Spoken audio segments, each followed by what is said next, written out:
Second law of thermodynamics, केवल statement है इसमें। Second law of thermodynamics statement लिखना,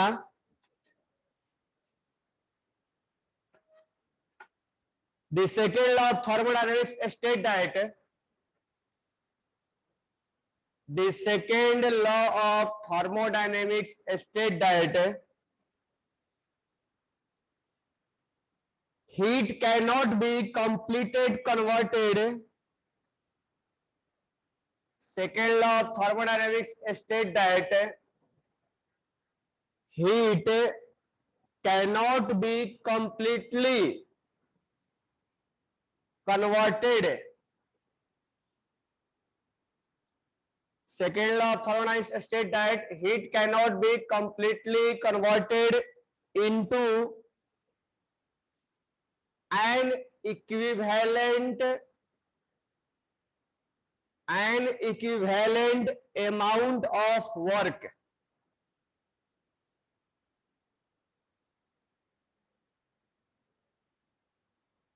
without producing permanent change. Without producing permanent change.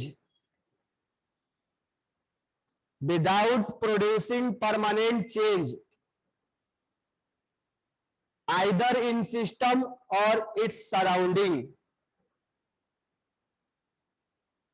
Either in system or surrounding.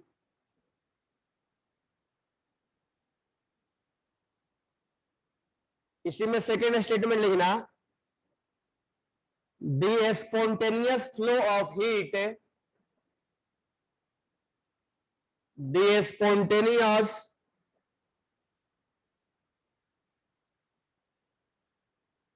flow of heat is always unidirectional. The spontaneous flow of heat is always unidirectional from high temperature to low temperature. From high temperature to low temperature. Next statement लिखना, second law of thermodynamics help us, second law of thermodynamics help us to predict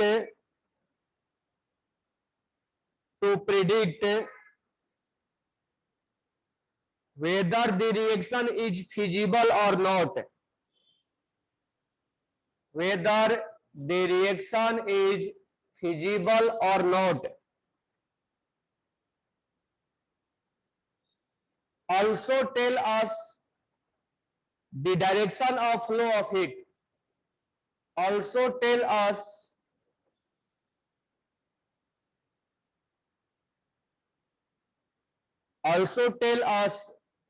the direction of flow of heat. इसी में full stop डाल के लिखना, it also tells that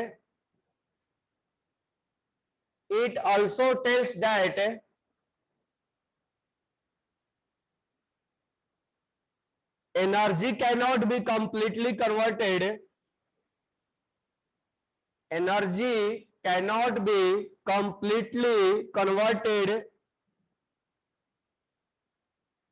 Energy cannot be completely converted into equivalent work. Into equivalent work. यही है second law of thermodynamics. जो first law of thermodynamics में limitation था, क्या लिमिटेशन था? वो फ्लो ऑफ हीट को, डायरेक्शन को नहीं बताता था। रिएक्शन फिजिबल है या नहीं है इसके बारे में इंडिकेट नहीं करता था। तो सेकेंड लॉ ऑफ थर्मोडायनेमिक्स में सब कुछ यही बताया। अब ये सब जितने भी हम डेल्टा जी डेल्टा एस पढ़े ना, उसके बेसिस से बताया हुआ है कि रिएक्शन फिजिबल है, जो हीट है यूनिडायरेक्शन में फ्लो करता है हाई टेम्परेचर से लो टेम्परेचर में, रिएक्शन फिजिबल है कि नहीं है वो बताता है। साथ में जो हीट है, जो एनर्जी ट्रांसफॉर्म होता है, उसका वर्क होता है और वो कंप्लीटली कन्वर्ट नहीं होता है। अब हेडिंग डालो third law of thermodynamics. Third law of thermodynamics, यह भी केवल स्टेटमेंट ही है। थर्ड लॉ ऑफ थर्मोडायनेमिक्स, नीचे लिखना है third law of thermodynamics states that, third law of thermodynamics states that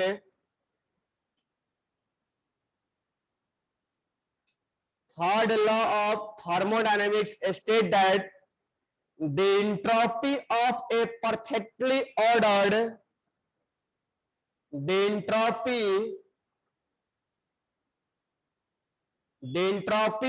of a perfectly ordered crystalline substance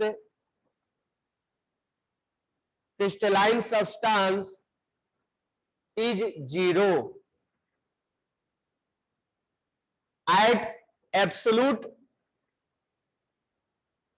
zero of temperature, at absolute zero of temperature। फिर से सुन लो, third law of thermodynamics states that entropy of perfectly ordered crystalline substance is zero at absolute zero of temperature। क्या बोला इसका मतलब? Absolute zero temperature कितने को बोलते हैं? 0 केल्विन। अगर डिग्री सेल्सियस में -273 डिग्री सेल्सियस होगा ना। अगर -5 डिग्री आया, माइनस या 0 केल्विन बोलो, बात एक ही है। इसमें 273 ऐड करो तो 0 आ जाएगा। तो ये बोल रहा है थर्ड लॉ ऑफ थर्मोडायनेमिक्स कि कोई भी अगर सब्सटेंस, उसको अगर -273 डिग्री सेल्सियस पर रख दिया जाए तो वो परफेक्टली ऑर्डर हो जाएगा और उसमें रैंडमनेस और डिसऑर्डर 0 हो जाएगा।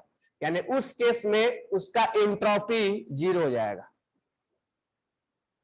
अगर हम नॉर्मल अभी के सॉलिड में देखें तो इसमें सॉलिड में एंट्रोपी अभी 0 नहीं है, लेकिन जब तक उसको -273 डिग्री सेल्सियस में नहीं रखा जाएगा तब तक उसमें परफेक्टली मतलब ऑर्डर्ड में नहीं होगा और उसका एंट्रोपी 0 नहीं होगा। ये थर्ड लॉ का स्टेटमेंट है। नेक्स्ट लिखना,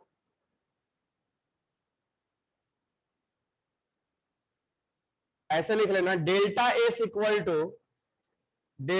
equal to CP dt upon T, 0 से टेम्परेचर टी तक। ये उसका डेरिवेशन का पार्ट है, मतलब डेराइव नहीं हुआ है, ये स्टेटमेंट में से लिखा हुआ है। डेल्टा एस इस टेम्परेचर पर वैल्यू 0 आएगा।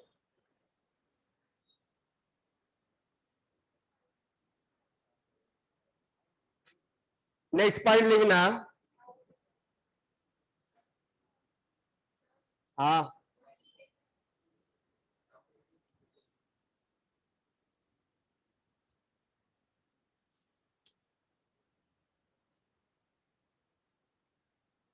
नेक्स्ट पॉइंट लिखना, the standard molar entropy, standard molar entropy, standard molar entropy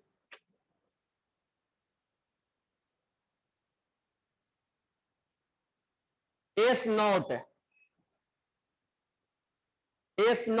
of a pure substance, of a pure substance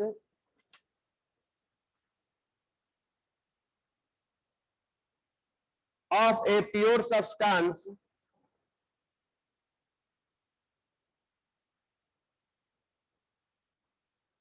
common डाल के लिखना, element ions etcetera, element ions etc can be measured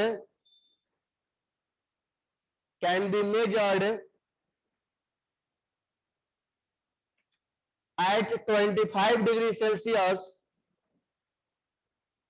at 25 degree Celsius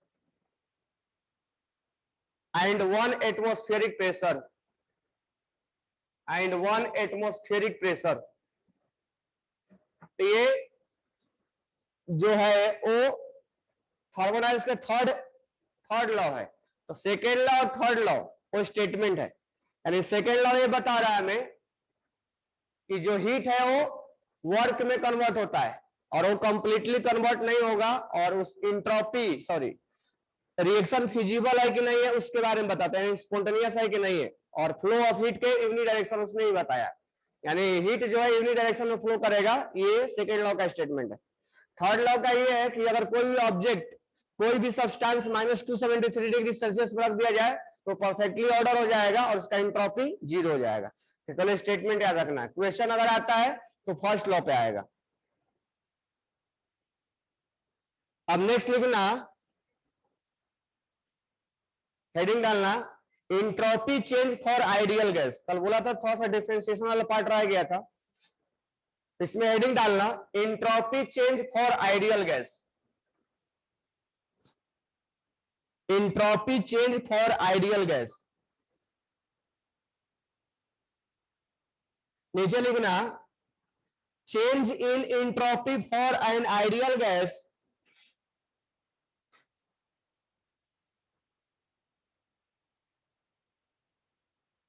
change in entropy for an ideal gas under different condition, change in entropy of an ideal gas under different condition may be calculated as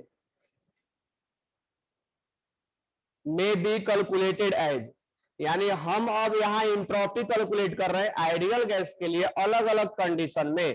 पहला condition है लिखना if temperature and volume is variable, यानी एक system का temperature और volume दोनों variable है, उस केस में एंट्रोपी आइडियल गैस का कैसे कैलकुलेट करेंगे। तो when temperature and volume are variable, तो उस केस में हमें इसका कोई डेरिवेशन नहीं पढ़ना है, डायरेक्ट लिखना है delta S equal to 2.303 n CV log T2 upon T1,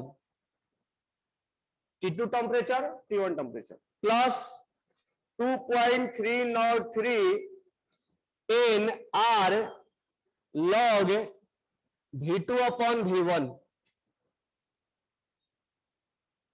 यानी change in volume upon final volume और इनिशियल वॉल्यूम। एन क्या है यहाँ पे, कितना मोल है आइडियल गैस का उस कंटेनर में। तो अगर एक कंटेनर में गैस है आइडियल गैस, और उस केस में हमें इससे इंट्रोपी, इसमें न्यूमेरिकल्स नहीं आएगा, बस स्टेटमेंट ज्यादा पूछ लेता है, ठीक है। तो अगर एक कंटेनर में आइडियल गैस है और उसमें एन मोल है, तो उस केस में उसका टेम्परेचर भी वेरिएबल है, वॉल्यूम भी वेरिएबल है, तो उस केस में हमें इंट्रोपी निकालने का तरीका है। अब नेक्स्ट पॉइंट लिखना second, entropy change for isothermal process, entropy change for isothermal process, entropy change for isothermal process क्या हो जाएगा इसमें, ये 0 हो जाएगा, और तो delta S equal to 2.303 nCP, एक मिनट लिख लिए क्या, यहां पर एक ऑब्लिक डाल के भी लिख लेना, इसके बदले क्या लिख सकते हैं हम, क्या लिख सकते हैं, यहां ऑब्लिक डाल के लिख लेना, लिख सकते हैं ना इसके बदले P1 V1 equal to P2 V2।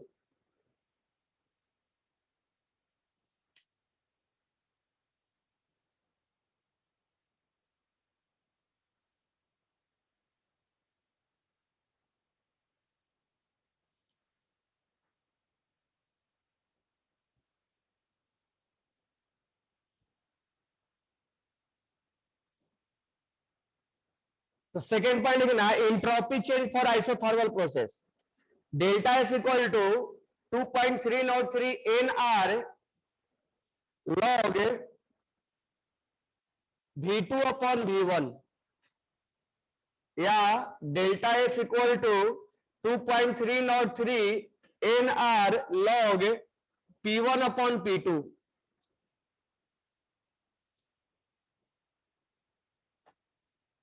Next लिखना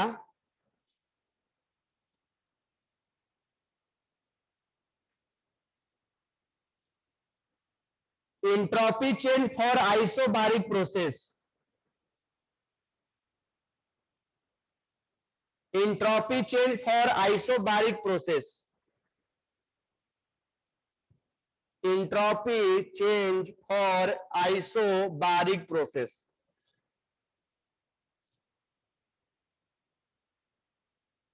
delta S equal to 2.303 NCP log T2 upon T1 या delta S equal to 2.303 NCP log, जब प्रेशर कांस्टेंट है तो यहां लिख सकते हैं V1 upon sorry V2 upon V1 लिखेंगे ना। जब प्रेशर कांस्टेंट होगा तो क्या होगा equation, PV equal to NIT।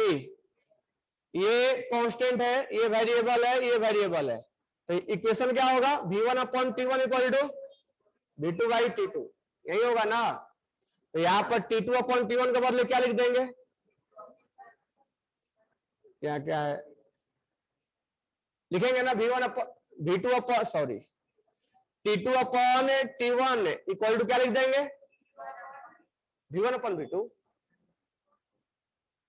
Multiply करना नहीं आ रहा है ना, तो इसके बदले हम क्या लिख देंगे, ये सही है ना। प्रेशर कांस्टेंट का कौन सा लॉ होता है,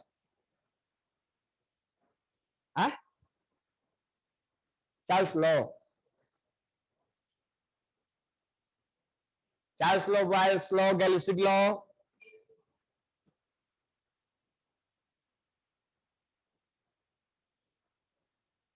चार्ल्स लॉ होता है, T और T में गैलिसिक लॉ होगा, प्रेशर और टेम्परेचर में रिलेशन गैलिसिक लॉ।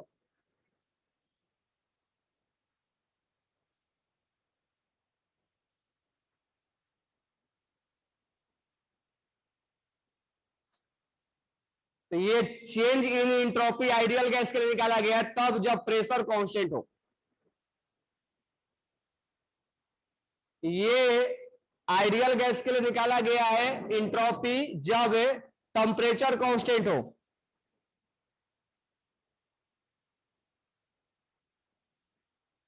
नेक्स्ट लिखना entropy change for isochoric process. Entropy change for isochoric process. Entropy change for isochoric process. Delta S equal to 2.303 NCV log T2 upon T1 2.303 NCV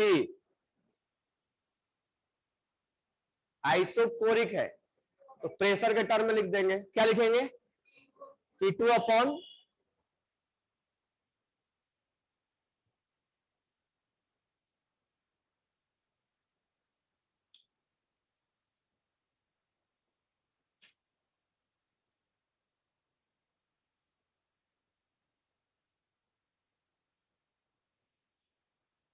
next लिखना point डाल के लिखना entropy change in adiabatic expansion will be zero. entropy change in adiabatic expansion will be zero।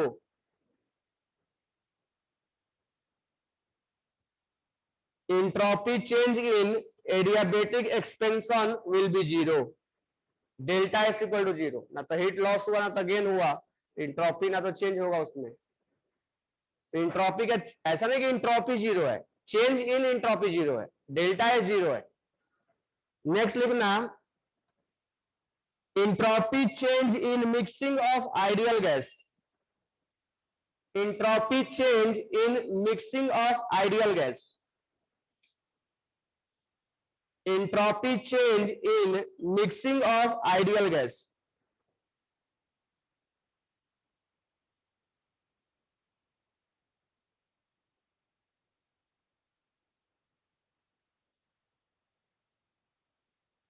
इसमें लिखना let n1 mole of gas A, let n1 mole of gas A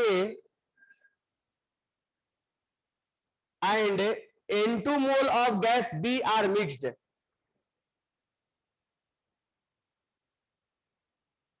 Let n1 mole of gas A and n2 mole of gas B are mixed.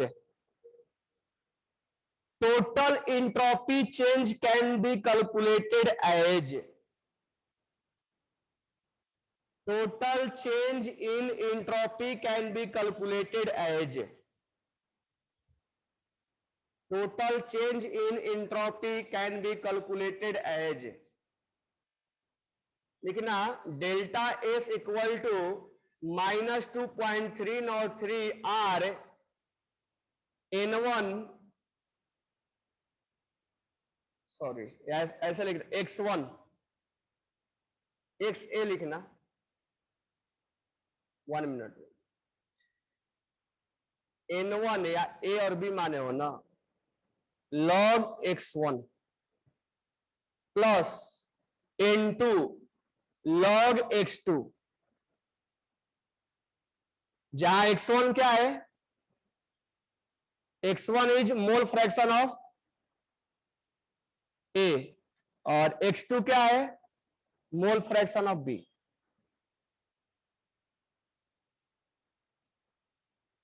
ये direct ऐसे ध्यान में रखने का।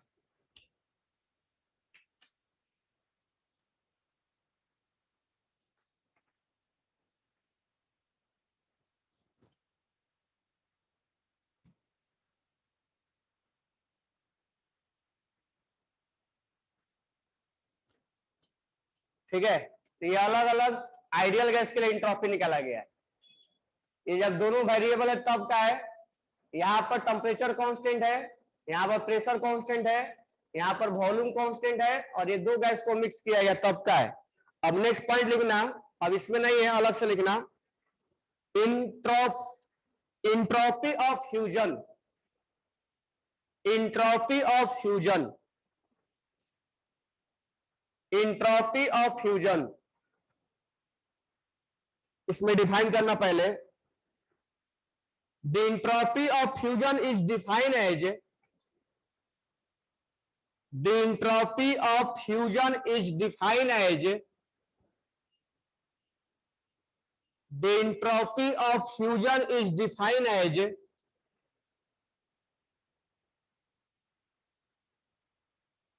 change in the entropy, change in the entropy,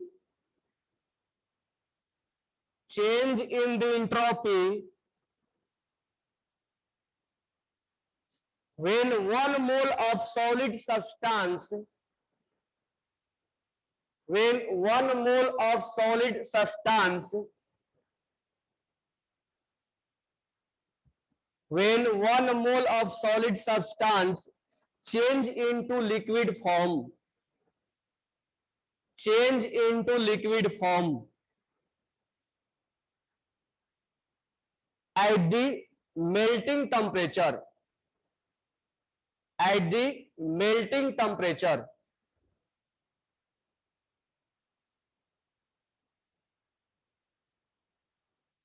नीचे लिखना heat absorb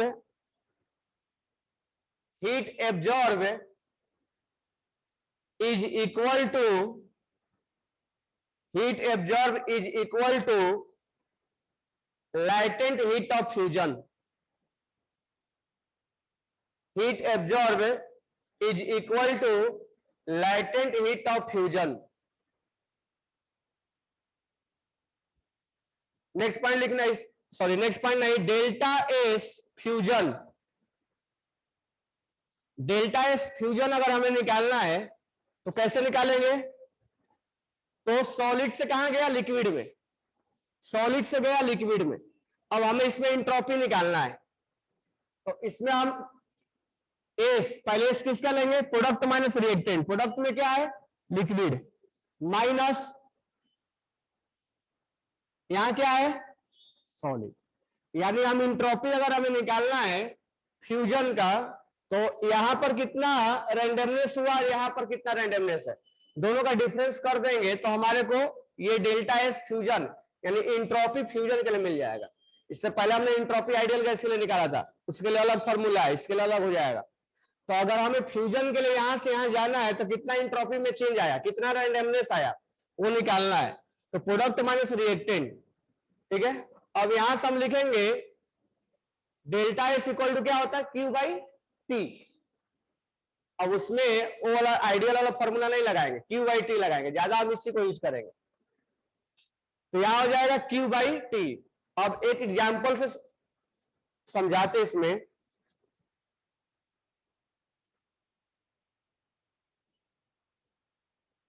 delta S fusion अगर ice का है तो एस वाटर में यानी इंट्रोपी वाटर में कितना आया और इंट्रोपी आइस में कितना है, दोनों का डिफरेंस।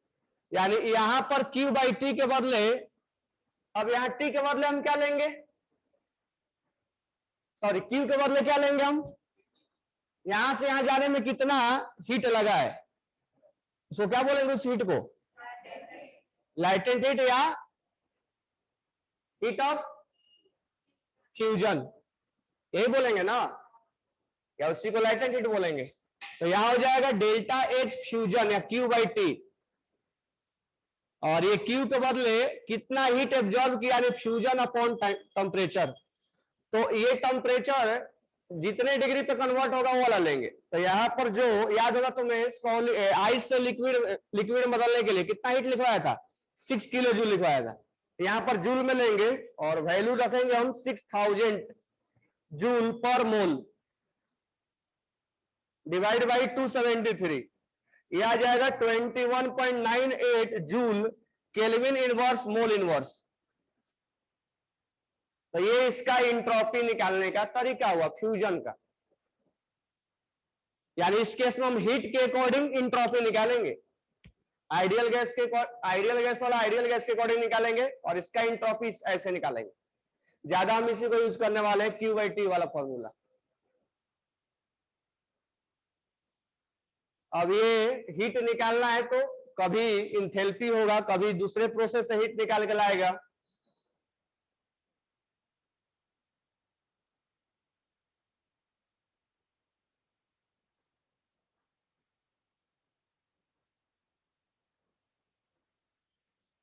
नेक्स्ट लिखना है, अब ये समझ में आई है ना? बस क्यू बाई टी करना इंट्रोपी निकालने के लिए। सॉलिड से अगर लिक्विड जाएगा तो कितना उसमें रैंडमनेस आएगा, डिसऑर्डर कितना आएगा, उसका मेजरमेंट। अब ये नहीं कि मेजरमेंट करने के लिए डिसऑर्डर क्यू बाई टी कर देंगे। तो यहां से यहां जाने में क्यू यानी हीट को बोलेंगे इंथैल्पी ऑफ फ्यूजन, और इंथैल्पी ऑफ फ्यूजन का वैल्यू होता है 6 किलो जूल। आइस से वाटर में जाने में इतना हीट देना पड़ता है। नेक्स्ट लिखना entropy of vaporisation, entropy of vaporisation, entropy of vaporisation.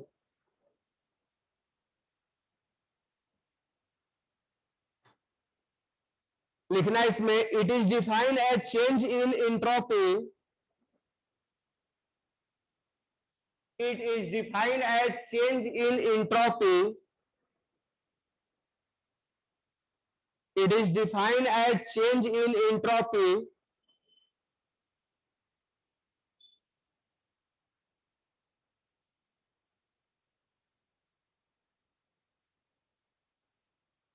when 1 mole of liquid substance,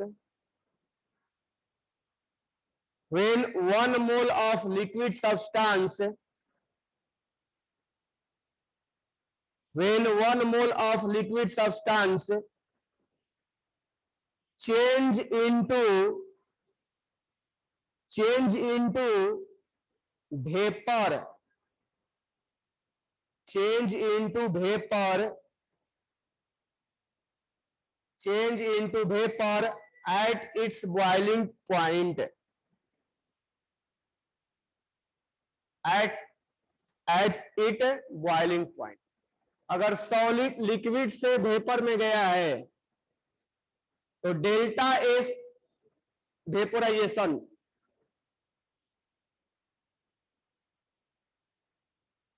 लिख लेना, एस यानी liquid minus vapour minus liquid, और ये हो जाएगा Q बाई टी, और यहां Q लेंगे delta H vaporisation upon temperature.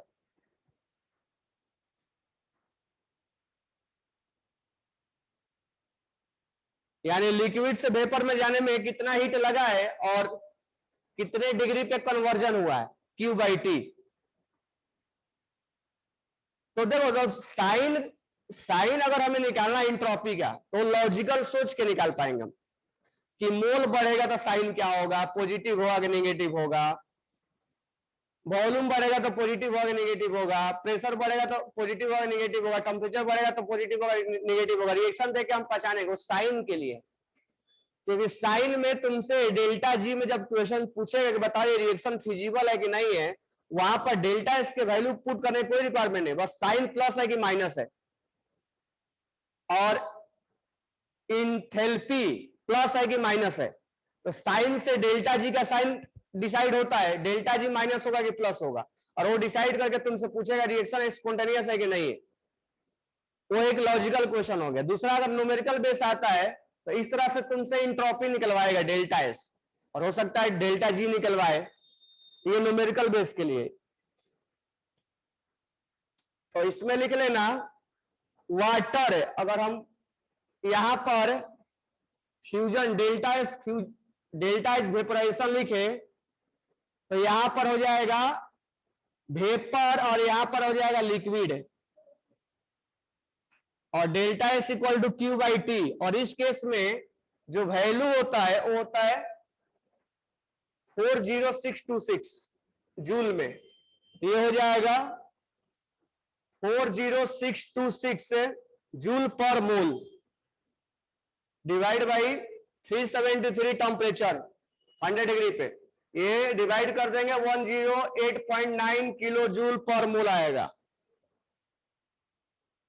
Sorry joule mole inverse, और ये टेम्परेचर इनवर्स मतलब केल्विन इनवर्स।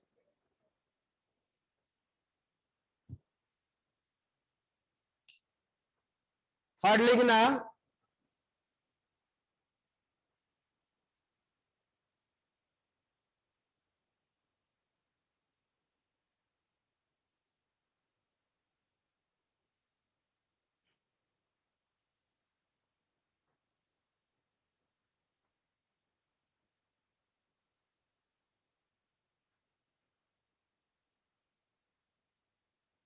कभी भी किलो जूल में दिया रहेगा ना तो उसको जूल में कन्वर्ट करके तभी कैलकुलेट करना, ठीक है।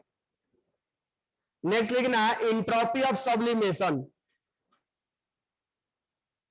Entropy of sublimation.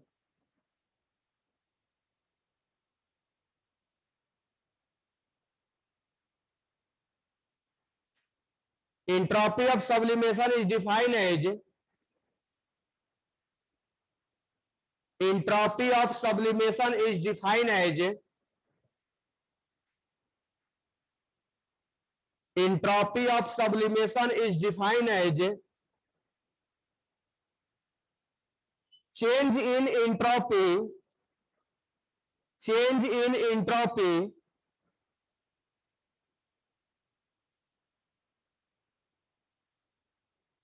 change in entropy when 1 mole of solid change into when 1 mole of solid change into when 1 mole of solid change into vapor at a particular temperature, when 1 mole of solid change into vapor at a particular temperature.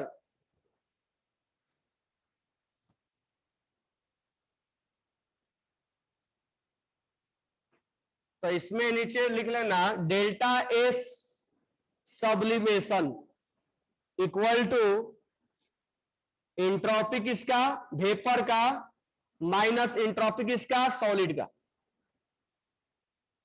और ये value किसके बराबर होगा, Q by T.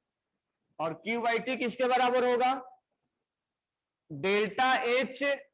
अब किसी temperature पर numerical देगा तो देगा delta H sublimation divide by temperature, किस टेम्परेचर पे वो कन्वर्ट कर रहा है वो मेंशन करेगा।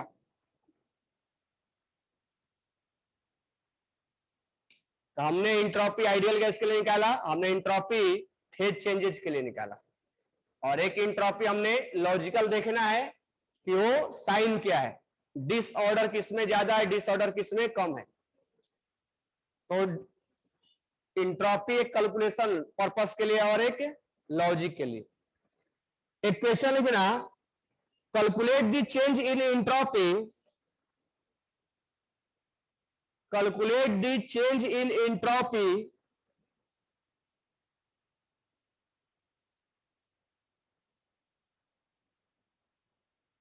calculate the change in entropy when 1 mole of nitrogen gas,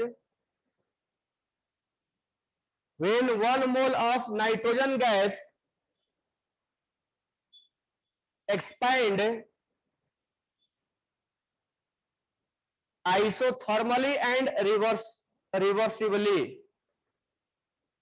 isothermally and reversibly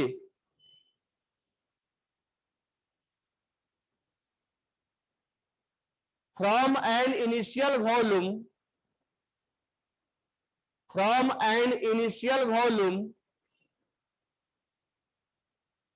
1 liter to the final volume 10 liter,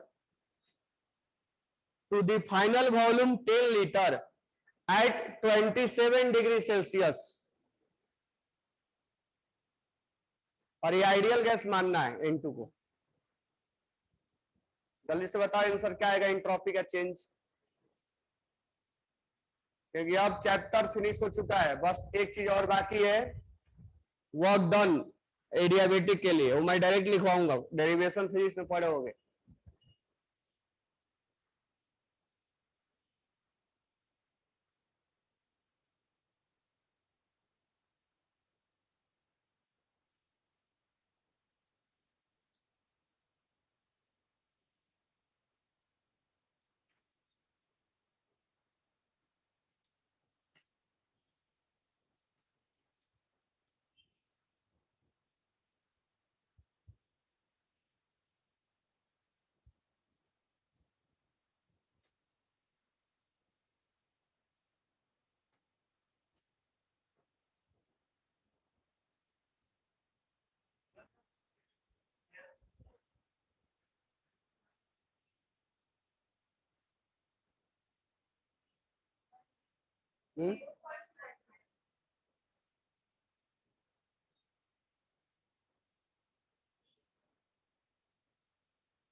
दिखाना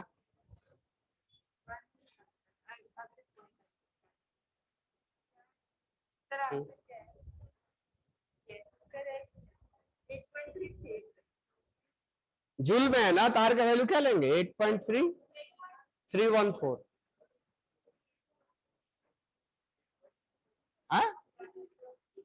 हाँ एटीएम के लिए 0.00821 लेते हैं। हाँ कितना रहा, तो डेल्टा एस कैसे निकालेंगे?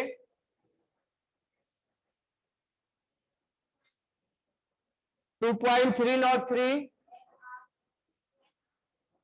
N R log V2/V1। Ideal gas के लिए इसमें आइसोथर्मल है, आइसोथर्मल में प्रोसेस लगाएंगे। वॉल्यूम का चेंजेस दिया है तो वॉल्यूम का चेंजेस लिखेंगे। 2.303 मोल एक है, आर का वैल्यू 8.314 इंटू लॉग 10/, इसको कैलकुलेट कर देंगे, आ जाएगा है?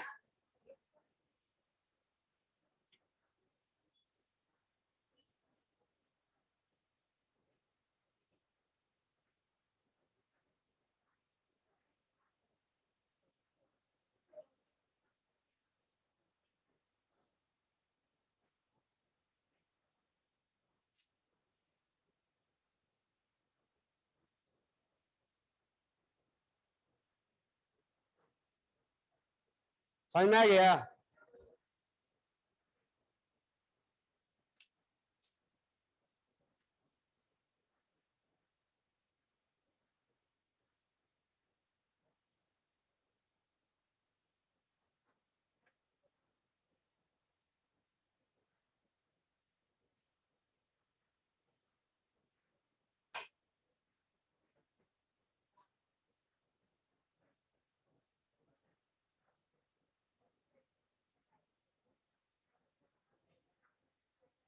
नेक्स्ट क्वेश्चन लिखना,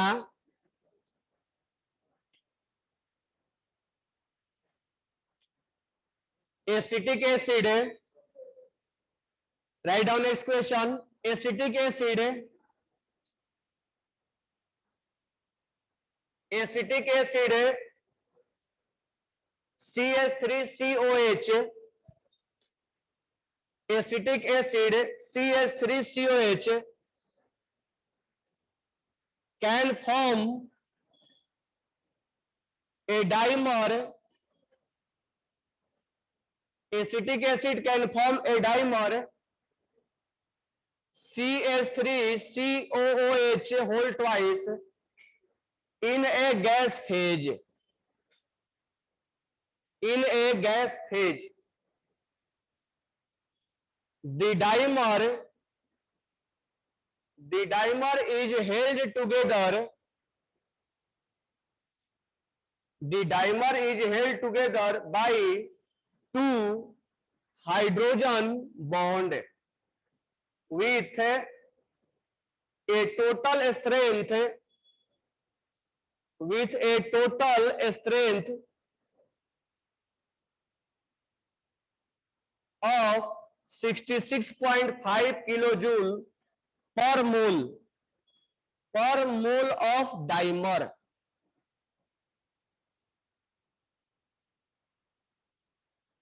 If at 25 degrees Celsius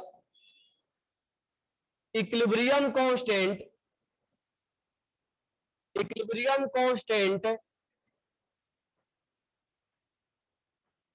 for the dimerization, for the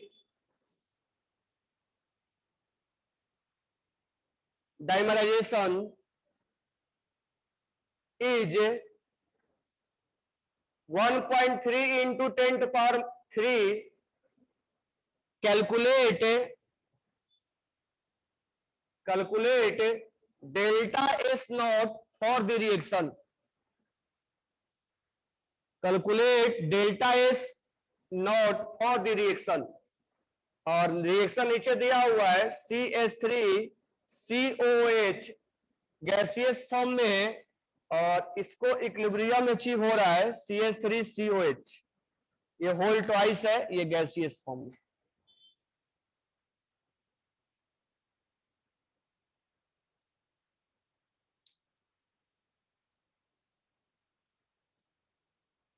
तो कहने का मतलब ये है कि एक रिएक्शन दिया हुआ है, ये डाइमर बन रहा है,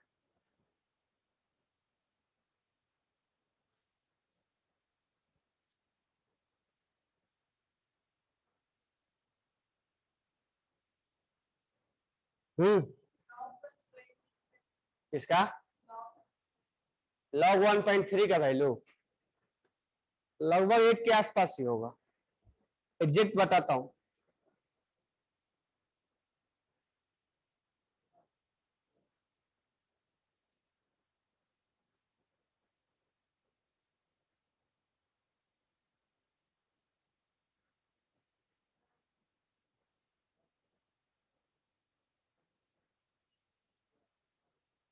log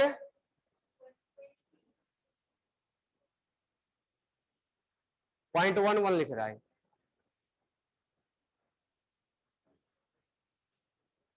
सही है ना। log 1 का तो वैल्यू 0 होता है, तो log 1.3 का वैल्यू हो जाएगा 0.11।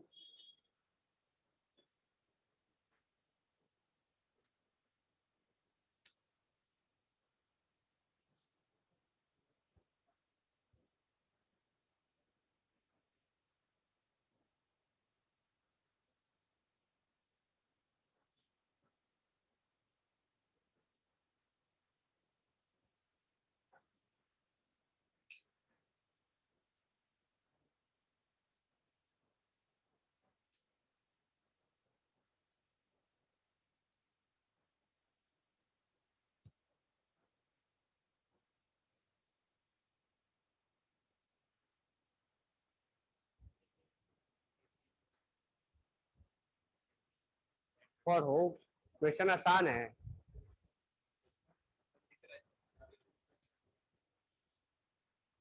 इसमें ढूंढोगे, स्टेप पढ़ोगे तब ना समझ में आएगा क्या क्या दिया हुआ, क्या क्या हमें करना है। इस चीज को ढूंढो, डेल्टा एस कैसे निकाला जाएगा, डेल्टा एस निकालने के लिए क्या क्या तरीके हैं। इक्विलिब्रियम के बारे में बात कर रहा था, कहीं ना कहीं डेल्टा जी से इसका रिलेट किया है, यानी डेल्टा एस को और डेल्टा जी से रिलेट करना है। तो डेल्टा एस और डेल्टा जी जब दिया जाएगा तो उसको रिलेट करने के लिए कौन सा फॉर्मूला लिखेंगे, क्या क्या हमें गिवन है क्या नहीं है, उसको फिर निकालो।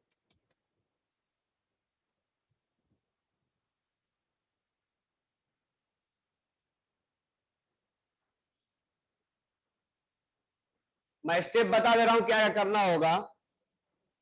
देखो इस रिएक्शन में डाइमर बन रहा है, कुछ भी बने क्या फर्क पड़ता है, रिएक्शन हो रहा है, डाइमर बने ट्राइमर बने, ये तो कोलिगेटिव प्रॉपर्टीज है नहीं।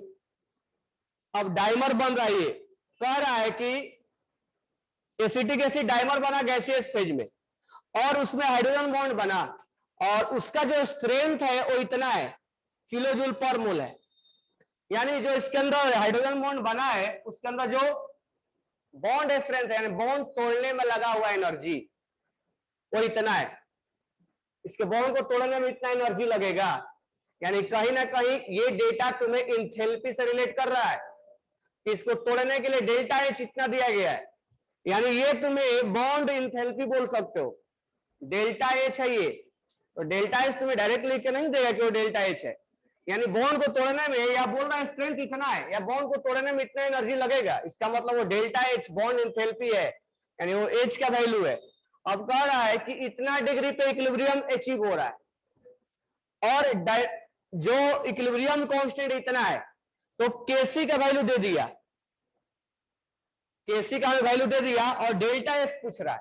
तो कहीं ना कहीं हमसे जब डेल्टा एस पूछ रहा है, हमसे डेल्टा एस पूछ रहा है, और केसी का वैल्यू दिया है, और डेल्टा एच का वैल्यू दिया है, और हमें डेल्टा एस निकालना है, तो इसको निकालने के लिए कहीं ना कहीं हम फॉर्मूला तो रिलेट करेंगे, और उसके फॉर्मूला को रिलेट करने के लिए हमारे पास एक ही उपाय है कि delta G not equal to delta H not minus T delta S.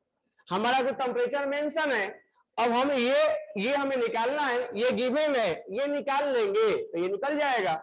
अब ये निकालने जब चलेंगे तो हमारे को क्या फॉर्मूला मिलेगा इक्विलिब्रियम के लिए, -2.303 IT log KC, केसी दिया हुआ है, इससे ये निकाल लेंगे, और इससे ये वैल्यू पुट कर देंगे, और ये हमें दिया गया है। अब डायरेक्ट लिख के नहीं दिया गया, बोला है कि बॉन्ड स्ट्रेंथ इतना है, यानी इसको बॉन्ड को तोड़ने के लिए इंथैल्पी उतना है, तो ये गिवन है, ये निकाल लेंगे। टेम्परेचर 25 डिग्री है, ये चीज और ध्यान रखना कि ये किलो जूल में है, तो हमें जूल में चाहिए, ठीक है, क्योंकि यार यहाँ पर जूल में तुम पुट करने वाले हो। तो कहने का मतलब ये है कि क्वेश्चंस ऐसे पूछे जाएंगे थर्मोडायनेमिक्स के, डेल्टा जी नहीं होगा, डेल्टा एच होगा, डेल्टा एस निकालना होगा।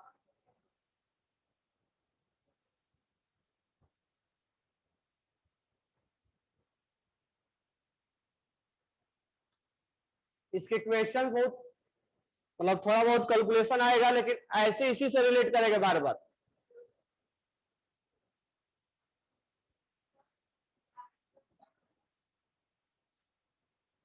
आंसर है इसका -0.163, 0.163 किलो जूल है।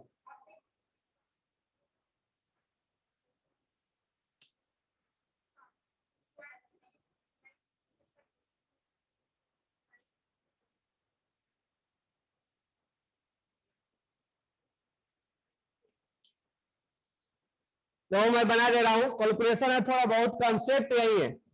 तो जब जब तुम्हें इक्विलिब्रियम कांस्टेंट आए तो सोच लेना डेल्टा जी वहां से निकल जाएगा, डेल्टा जी निकल जाएगा तो डेल्टा एस या इंट्रोपी पूछेगा तो वहां से निकल जाएगा। तो इस फॉर्मूले को रिलेट करना है।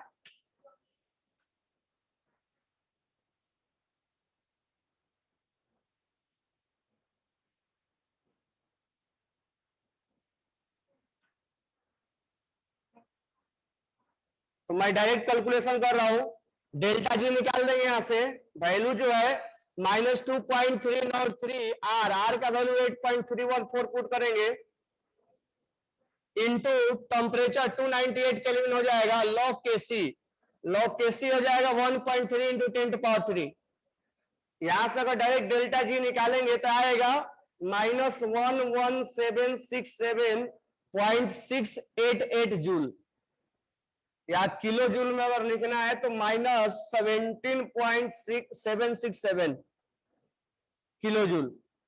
तो पहला क्वेश्चन तो यही पूछ लेगा डेल्टा जी निकालो, डेल्टा जी हमने निकाल दिया। अब आते हैं delta G not equal to delta H not minus T delta S not, G not का वैल्यू -17। अब मैं यहां जो किलो जूल वाला पुट किया वो पुट कर रहा हूं, तुम चाहो तो जूल वाला पुट कर सकते हो। डेल्टा एच का वैल्यू पुट किया है -66.5। अब यहां सोचो माइनस लिया है,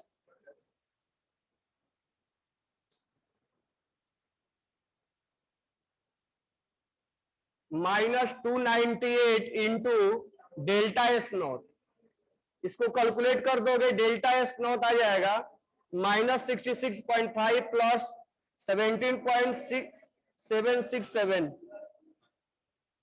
अपॉन 298। एक मिनट, क्या बोल रहे हो? यहाँ पे 11 आ रहा है।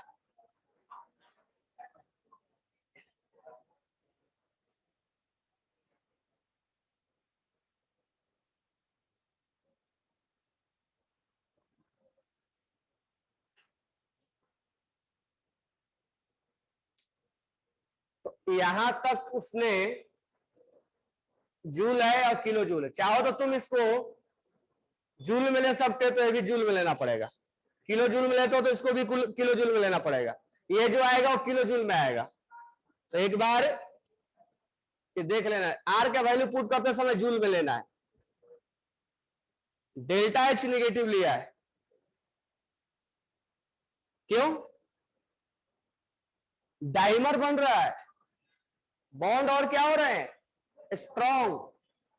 तो बॉन्ड स्ट्रॉन्ग हो रहा है, डाइमराइजेशन हो रहा है, हाइड्रोजन बॉन्ड का फॉर्मेशन हो रहा है। इस केस में हीट क्या होगा, रिलीज होगा, एक्सोथर्मिक होगा। तो वैल्यू साइन के साथ पुट करना पड़ेगा, क्योंकि हाइड्रोजन बॉन्ड के फॉर्मेशन होते समय एनर्जी रिलीज होगा, और वो वैल्यू हम यहां लिखेंगे माइनस के साथ। तो साइन के साथ वैल्यू पुट करना, चाहे फर्स्ट लॉ थर्मोडायनेमिक्स हो चाहे ये हो, हमें वैल्यू साइन के साथ पुट करना होगा।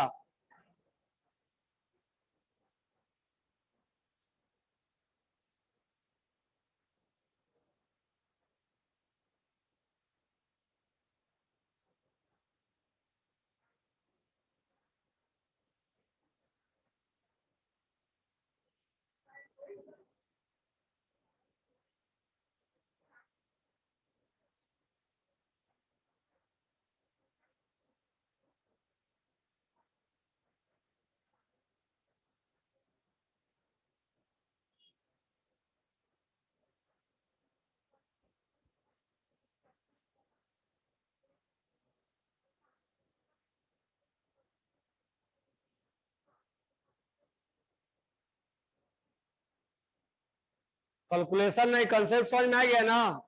डेल्टा जी से केसी, केसी से डेल्टा एच और डेल्टा एस क्या है, रिलेटेड है।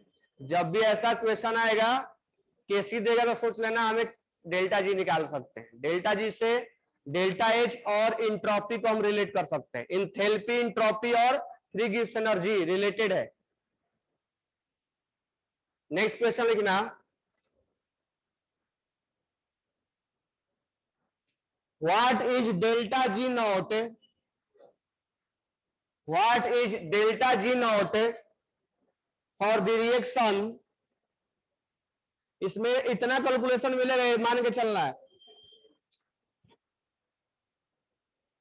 What is delta G not for the reaction 1/2 N2 plus 3/2 H2 form 2 NH3, sorry NH3। और यहां लिखा है Kp equal to 4.42 into 10⁴ at 25 degree Celsius. Option भी दिया गया है।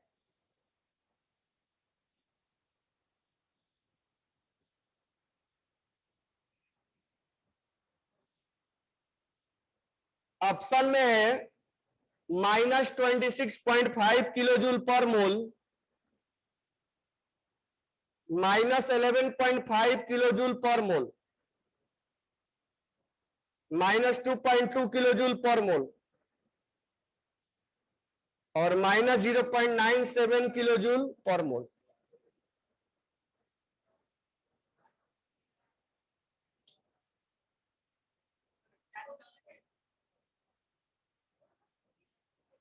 What is delta G not for the reaction.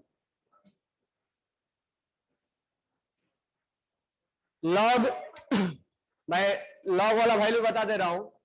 Log 4.4 का value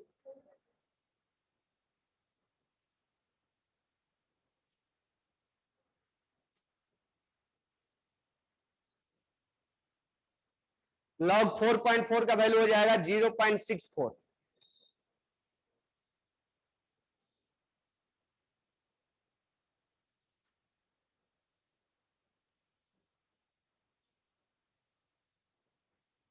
अभी मत सोचना कि इसमें कैलकुलेशन है, क्वेश्चन बनाओगे कैलकुलेशन इतना मिलना तय है तीसरे पार्ट से। तो एक चीज ध्यान रखना कि थर्मोडायनेमिक्स में 3 क्वेश्चन आएंगे नीट से, मैं बता दे रहा हूं कहां कहां से आएगा। एक क्वेश्चन हेस लॉ के अकॉर्डिंग जरूर आएगा, दूसरा डेल्टा जी के रिगार्डिंग जरूर, या तो लॉजिकल देगा या तो न्यूमेरिकल देगा, और तीसरा question first law of thermodynamics के ऊपर जरूर आता है। 3 क्वेश्चन नीट में इसी एरिया से आते हैं।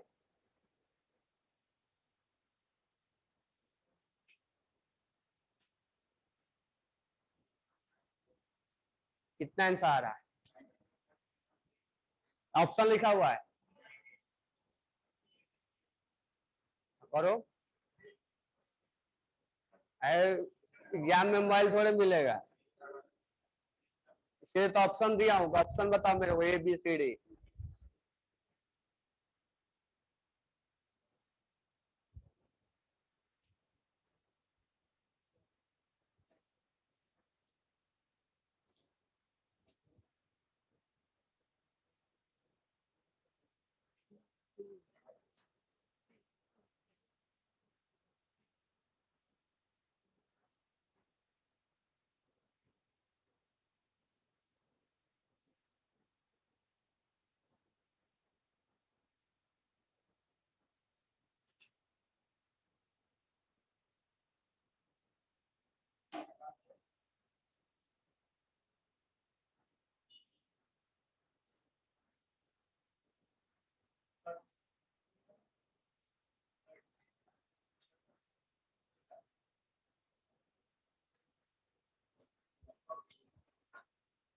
आ रहा है फर्स्ट।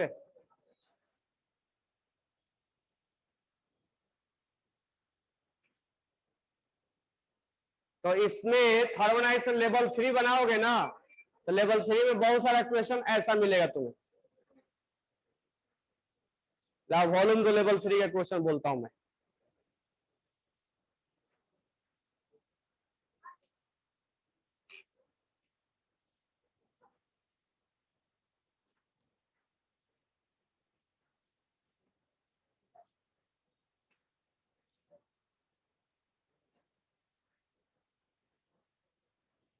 लेवल 1 लेवल 2 कल कंप्लीट करके लाना है, ठीक है। थर्मोडायनेमिक्स को आइडियाबेटिक वाला पढ़ाया नहीं हो, मतलब फिजिक्स में पढ़ोगे ना, मैं डायरेक्ट लिखवा दूंगा।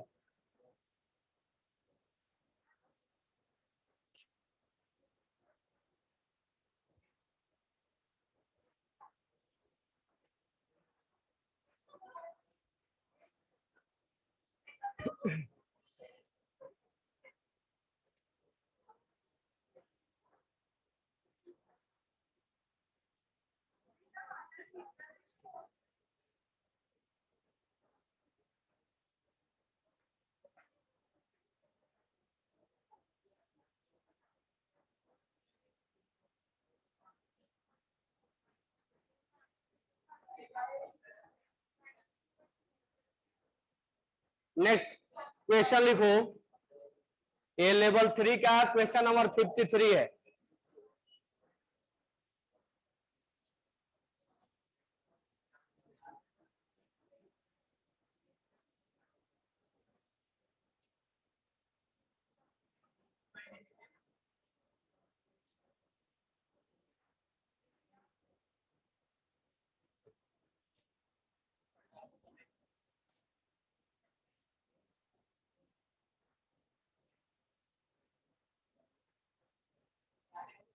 In a fuel cell method is used, ये जेई मेंस में आया हुआ है 2009 में, is used as fuel and oxygen gas is used.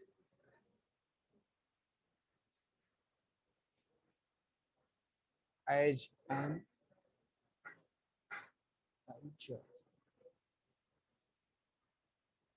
reaction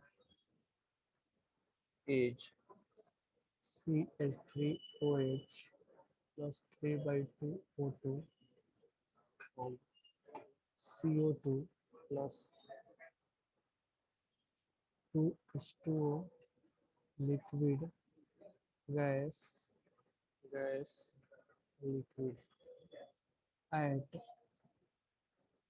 298 Kelvin.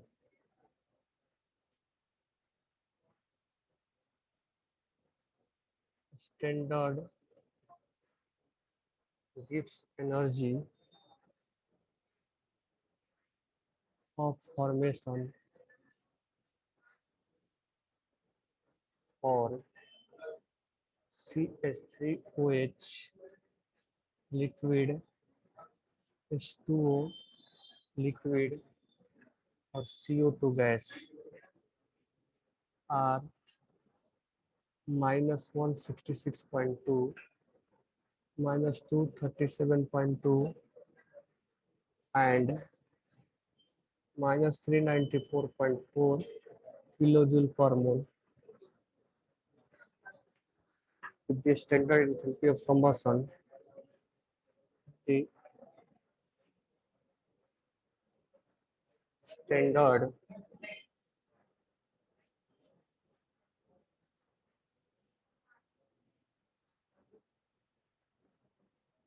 combustion is per mole.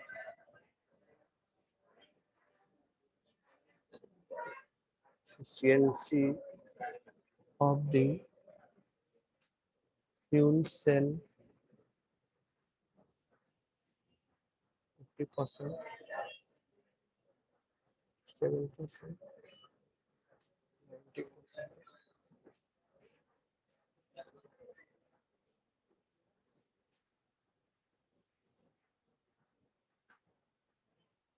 अब इसमें ध्यान देना, delta G product minus reactant में निकाला जाता है।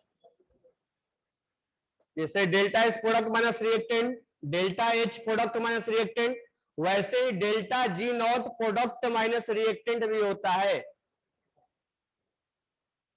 तो क्वेश्चंस देखने में लगेगा कि बहुत बड़ा दिया हो, लेकिन वो अगर क्वेश्चंस पढ़ोगे तो आसानी से बनता है। एक फ्यूल सेल दिया हुआ है, रिएक्शन दिया हुआ है, हमें फ्यूल सेल से कोई मतलब नहीं है, बस हमें इस रिएक्शन से मतलब है। मिथेनॉल को बर्न किया गया है, मिथेनॉल को ऑक्सीजन से बर्न किया गया, ये बना है, बैलेंस है। अब इसका तुम्हें याद है क्वेश्चंस में स्टैंडर्ड फॉर्मेशन दिया जाता है, इसमें गिफ्ट्स दिया हुआ, फ्री गिफ्ट एनर्जी दिया हुआ, तो प्रोडक्ट का माइनस रिएक्टेंट का डेल्टा जी नॉट आ जाएगा। फिर डायरेक्ट निकालो कि इसका इफिशियंसी कितना है। इफिशियंसी का आने का मतलब क्या हुआ, तो स्टैंडर्ड तरीके से इतना है, तुम जो निकाल रहे हो वो कितना है, दोनों को डिवाइड करो इंटू 100 करो। इफिशियंसी का मतलब क्या हुआ कि रिजल्ट आया था 100%, वो स्टैंडर्ड था, और आया 80, 80 और डिवाइड बाई 100 इंटू 100 यानी 80% आया। जल्दी से बताओ इसका आंसर क्या आएगा, इजी है क्वेश्चंस, देखना कितना आ रहा है आंसर, 97 आ रहा है।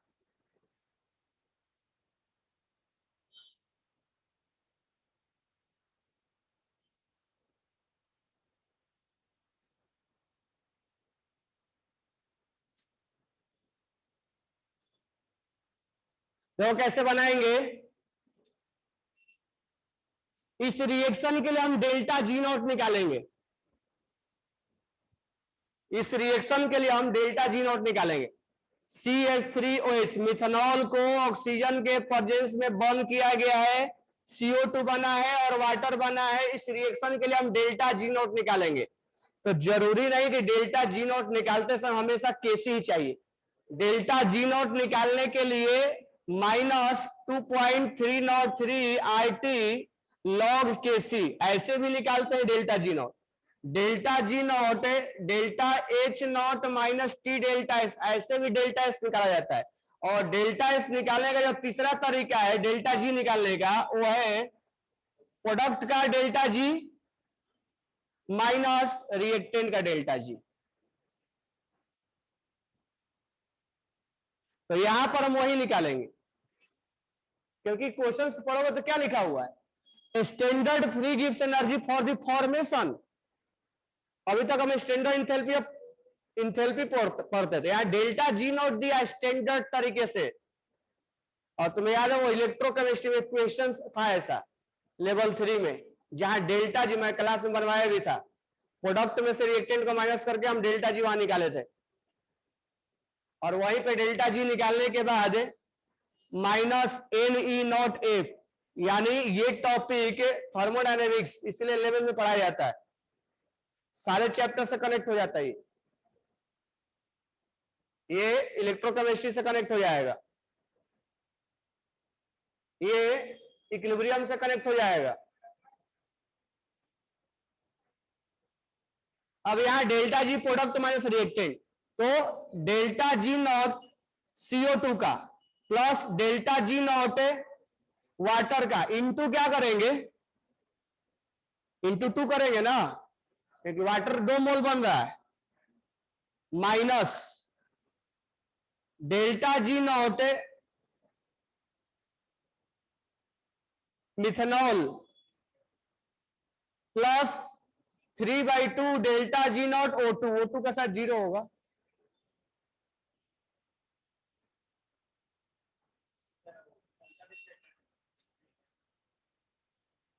हाँ तो क्या,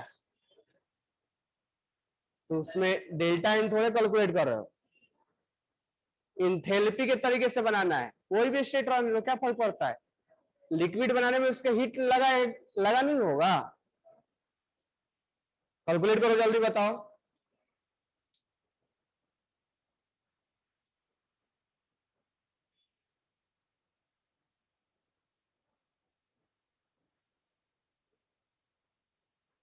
कितना आ रहा है कैलकुलेट करने के बाद, 97 आ रहा है, वैल्यू पुट कर दो इसका, इसका 0 है, प्लस 97 आ रहा है, सही बोल रहे हो ना, 97% नहीं पूछ रहा हूं, ये वैल्यू कितना आ रहा है, कितना -70702.3 किलो जूल पर मोल में। ठीक है, ये वैल्यू पुट करोगे, CO2 का वैल्यू दिया है, साइन के साथ वैल्यू पुट करोगे। CO2 का वैल्यू यहां दिया हुआ है, ये वाटर का वैल्यू दिया हुआ है, ये इंटू 2 करोगे और ये माइनस करोगे साइन के साथ, ये आएगा किलो जूल। अब ध्यान देना आगे क्या बोला है, if standard enthalpy of combustion, ये स्टैंडर्ड नहीं था, स्टैंडर्ड इंथैल्पी ऑफ कंबशन, यानी इसको अब स्टैंडर्ड तरीके से अगर लैब में जलाया जा रहा है तो उस केस में जो हीट रिलीज हो रहा है -726 किलो जूल रिलीज हो रहा है। इतना होना चाहिए था रिलीज और हो रहा है इतना। मार्क्स इतना आना चाहिए था, आ रहा है इतना। कितना परसेंट आया, मार्क्स आना चाहिए तो इतना, आ रहा है इतना, तो परसेंटेज कितना है, वही इफिशियंसी है। तो percentage efficiency equal to marks आ रहा इतना 702.3 और आना चाहिए था 726 इंटू 100। एक बार कैलसी से करके देख रहा हूं कितना है।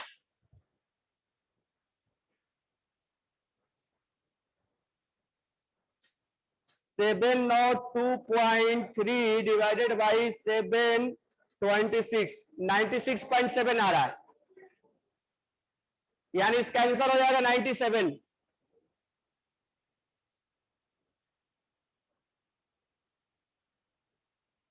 इक्वेशंस बनाने में क्या है, बस थोड़ा सा कैलकुलेशन था और यहां पर कैलकुलेशन। इस पार्ट से क्वेश्चन जरूर आता है, ध्यान रखना। 3 पार्ट इंपॉर्टेंट है, हेस लॉ वाला और ये पार्ट और ये फर्स्ट लॉ वाला।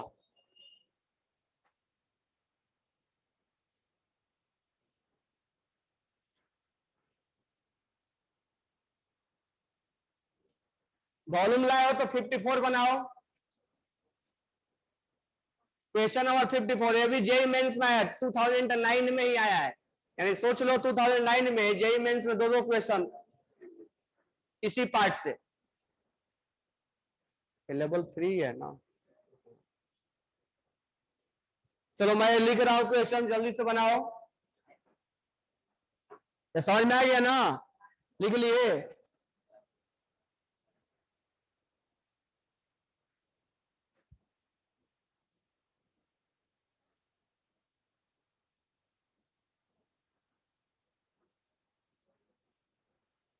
ये ध्यान रखना कि डेल्टा जी कैसे कैसे निकाल सकते हैं।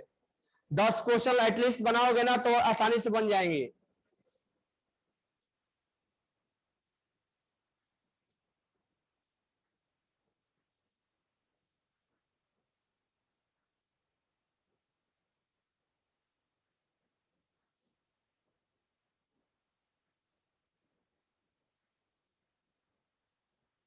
नेक्स्ट क्वेश्चन लिखना, लेवल 3 का ही है, क्वेश्चन नंबर 54। ये भी जेई मेंस में आया हुआ है। क्वेश्चन है, on the basis of following thermodynamic data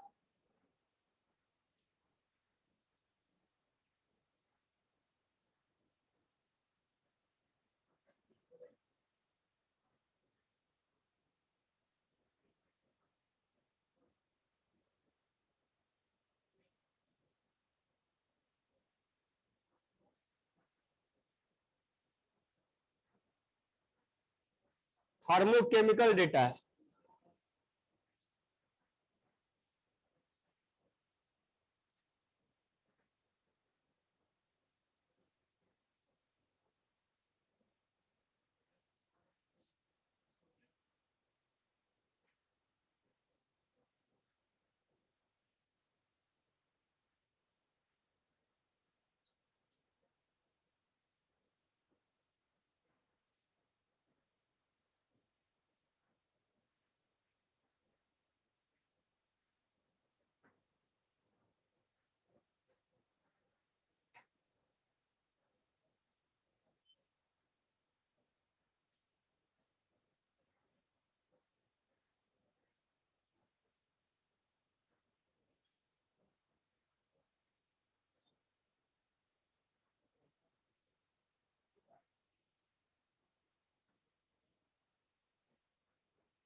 क्या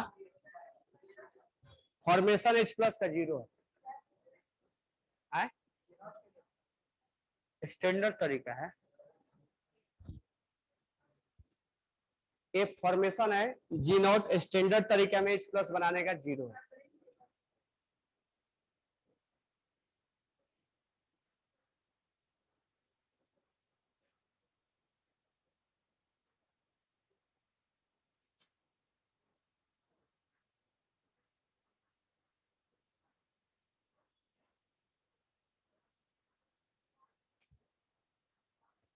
कितना है आंसर?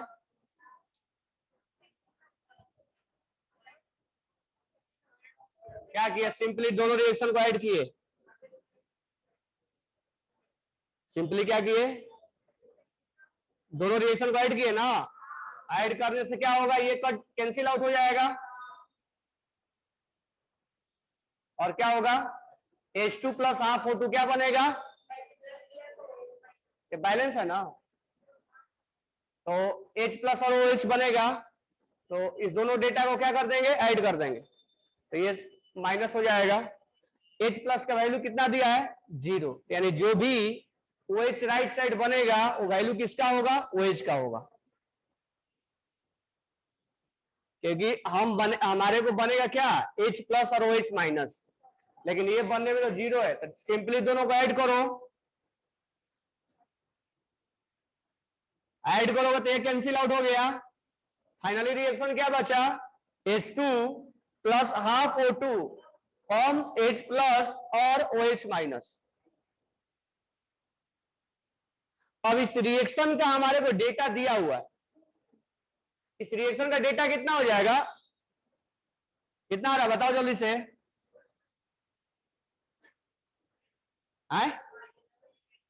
-228। अब इस रिएक्शन का हमने निकाल दिया। अब हमसे पूछा है कि OH का बताओ, OH को बनाने में कितना हीट लगा। तो डेल्टा H नॉट अगर प्रोडक्ट का इस रिएक्शन का लिखना है तो कैसे लिखेंगे?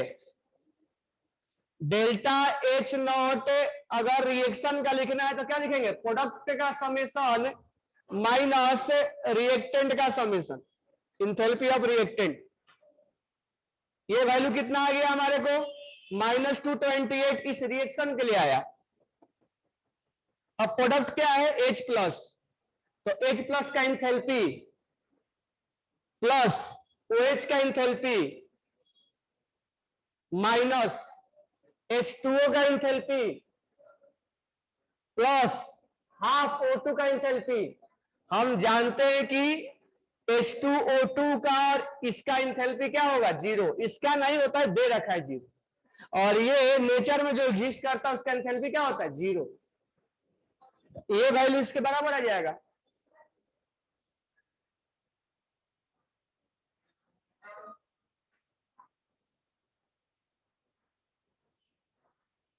समझ में आया क्या?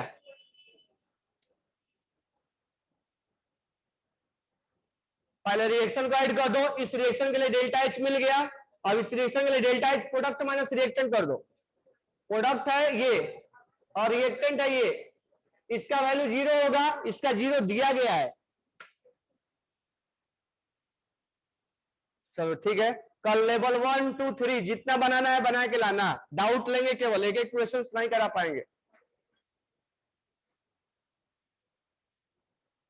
इसलिए कि सॉलिड स्टेट स्टार्ट करना है, तो जल्दी से लेवल 2 और 3 कंप्लीट कर लेना।